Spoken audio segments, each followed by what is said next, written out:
Bonjour tout le monde, voici la présentation de mon Bullet Journal 2020.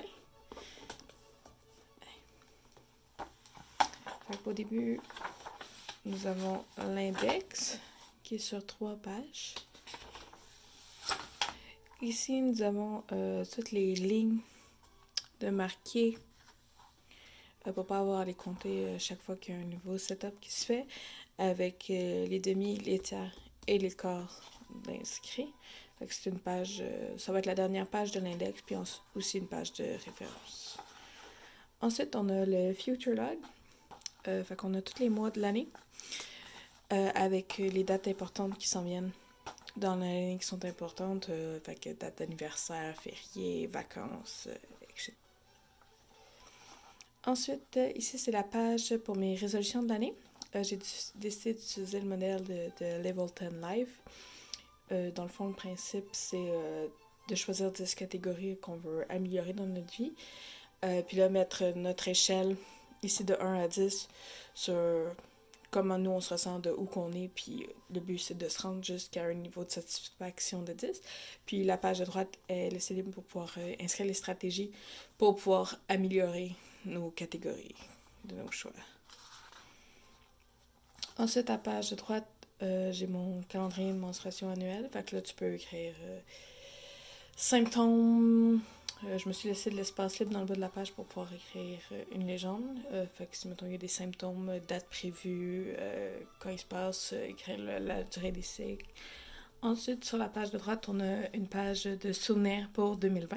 Fait qu'à la fin de chaque mois, je vais inscrire mon moment préféré du mois pour garder une belle page des meilleurs moments de l'année.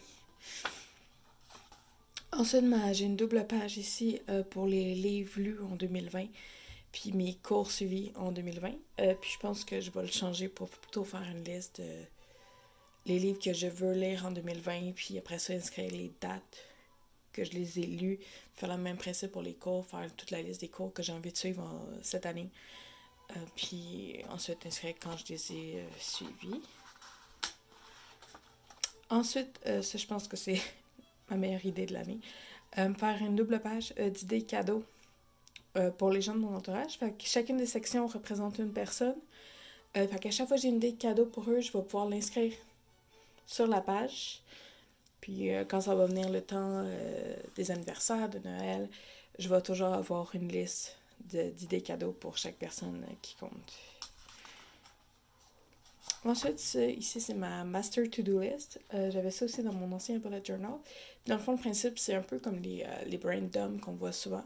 C'est d'inscrire absolument tout ce qui te passe par la tête que tu sais qu'il va falloir que tu fasses dans un futur plus ou moins rapproché. Puis moi, de la façon que je fonctionne, c'est que, dans le fond, à chaque fois que quelque chose me passe par la tête, je l'ajoute sur ma Master To-Do List.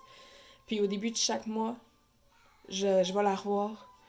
Puis tout ce que je peux faire durant le mois, je vais le mettre à mon agenda pour faire comme, ok, ce mois-ci, je fais telle affaire pour pouvoir enlever le maximum d'items sur cette liste-là. Puis ensuite, évidemment, j'ai une double page pour m'inscrire des idées pour le blog pour l'année. Fait que voici mes pages pour mon setup de 2020. Fait un index, un future log, mes résolutions de l'année, mon calendrier de menstruation, plus mes souvenirs pour 2020, les livres que je veux lire, puis les cours suivis durant l'année, mes idées cadeaux, ma Master To-Do List, puis mes idées de blog. En espérant vous revoir bientôt et à la prochaine.